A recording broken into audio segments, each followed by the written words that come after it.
"You're nuts," and I quit. And I walked out, and I quit. That is not what I was expecting to hear.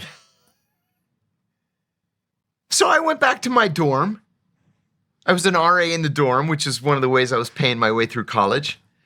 And I wrote my psychological evaluation. And I said, he's a sociopath with psychopathic and possibly violent tendencies. And I did all these examples culminating in what had just happened.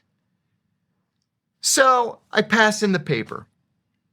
A week later, I get it back. I have an A. He puts an A in the top. And then in the margin underneath the A, he wrote, "Please see me after class." This is Dr. Post. Dr. Post. "Please see me after class." So after class, I went up to him and I said, "Dr. Post, you wanted to see me?" He said, "Yeah, come down to my office." The office was in the same building. The class was in what's called the Gelman Library, but they have classrooms at the top floor and then little teeny tiny professor's offices. You know how professor's offices are.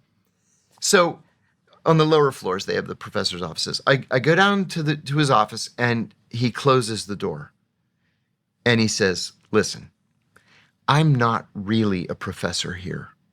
I'm a CIA officer undercover as a professor here. And I'm here to find people who would fit into the CIA's culture. I think you would fit into the CIA's culture. Would you like to join the CIA?" The truth is, I had played with the idea a couple of times over the years, but I had never given it serious thought.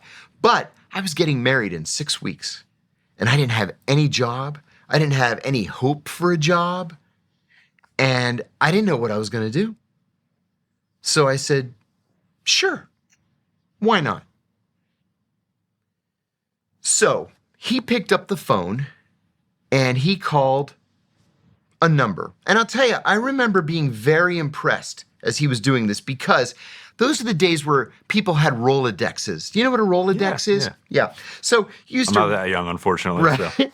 You used to write somebody's name and phone number on a little card, and the card fit into